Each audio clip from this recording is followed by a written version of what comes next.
Welcome back to the Analytics, Big Data and the Cloud Conference being held at West Edmonton Mall's Fantasyland Hotel. Tonight's keynote speaker came a long way to deliver a speech tonight, all the way from Israel, Michal Levy. And you were here to talk about not analytics, which you made clear right off the bat, which kind of sets you apart from everybody else here. Tell us who you're with and why you were here tonight. So I'm working with Yissum. Yissum is a private company fully owned by the Hebrew University, and basically we're doing all technology transfer from the university to the industry. Okay, when you say technology transfer, I mean, we're talking analytics, so we're thinking all kinds of numbers and data that way, but you're not talking about that. No, I'm not talking about that. I'm talking about researchers that have different ideas, different inventions that they find in their labs, and they approach us. We protect them using patents. And from that point, we do all our efforts in order to find an industrial partner that will take this technology, put investment and development into it in order to make a product that will be sold on the market. So we're talking about government, industry, and researcher partnerships here. Basically, university partnerships. Right. This is not a unique phenomenon because we do it here in Alberta as well. Mm-hmm. What do you feel sets your program apart? I think that we do a lot in order to bring our researchers to work in the applicative world. This is not an easy thing to do, since most of the researchers want to stay in their comfort zone, which is basic research. And to start to work with industry puts a lot of problems, pressure on them. Different sorts of pressure, I guess. Right, yeah? right. So it's not always something that they will want to do. So the idea is really how to promote them to do more applicative work. So what sort of incentives do you use? Because it would be different. I imagine under university a timetable might be more flexible. But if you've got business, one of the things you pointed out in your talk today is it's to get it to the market. Right. That's their goal, get it to the market and make money on it. So that's a very different sort of dynamic. Right. So basically I think the name of the game is money, is funding. And first thing that we do with our researchers is if one of our researchers invented something and that inventions end up in the market, and of course we get royalties out of these sales, we split the money with our researchers. The researcher gets 40% of the revenues to his private bank account, and 20% goes back to his lab for further research. And the rest 40% stays with the university and eventually also get and fund research in different labs in the university. So this is one incentive. The other one is that we were able to get to agreement with the university management that in order for a professor to get promotions, one of the things that can help them is if they have patent applications as inventors, or if a technology that they invented was commercialized.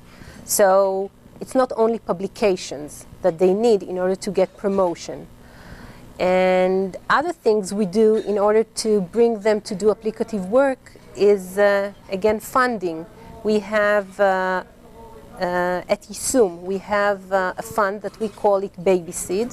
The idea is that researchers that already have some data regarding a specific technology can approach us to present what was already done with that technology, and then we will help him to promote the work in order to bring it to a better step, a better stage that we can take it and commercialize it.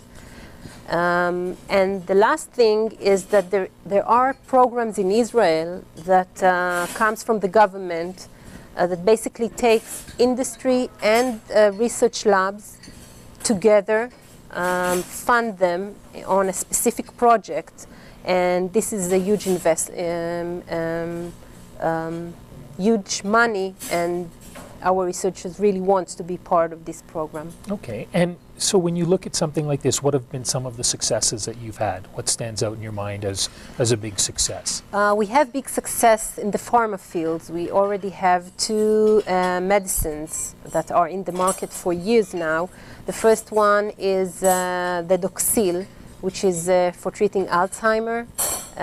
It's sold by Johnson & Johnson, and we also have Exelon for treating ovarian cancer, which is sold by Novartis. Both these medications sells annually in millions of dollars, and we get royalties for these sales. Right. Now here, so you're talking about medicine and things that can save people's lives. Right. But tonight, you were talking about tomatoes, Right. a fruit.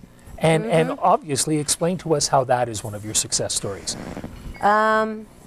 Basically, the world of tomatoes was different before our researchers stepped in.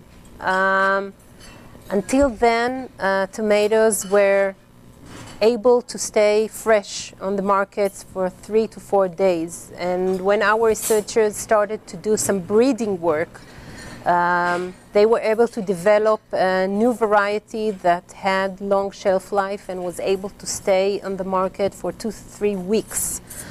This completely changed the world of fresh tomatoes. And yes, since then, the group that had the first discovery continue to generate more and more varieties that are new in the market. You mentioned the cherry tomato as well. Yes. Which was kind of a neat story, how it was a British company that sort of came to you with the Marks and Spencer, something Right. everybody knows. Yes. And now, of course, people eat cherry tomatoes all the time. Definitely. Yeah. Yeah. You, though, by doing something like that, that was almost, it's not like somebody thought, hey, let's build a better tomato. It was out of necessity. Right? Because when Israel was started out as a country back in 48, there was sort of a certain amount of desire to be self-sufficient. And so that's where this came from, isn't it? Right. At the beginning, seeds were imported from Europe. And of course, the European climate is completely different than the Israeli one. And these seeds didn't sprout well and weren't able to give, what the farmers wanted from them. The yield wasn't good, it wasn't high, and the quality also of the fruits that came from these seeds also didn't reach the expectations. So for many years, the Israeli farmers basically struggled in order to get something good from the land. And eventually the Israeli government decided to step in and to put funds into research in order, and the idea was to develop seeds that will fit the Israeli climate, that will fit local use. Well, the investment turned out to be amazing, since what the product was something that was able to grow in different climates all over the world, and to give tomatoes with long shelf life and great taste and also great color. And that brought the Israeli seed company to a point that from being a local, small company to a big exporter of seeds. And then being bought out by some of the major agricultural companies as well. Definitely. Where do you see it going from here? Can things be improved upon?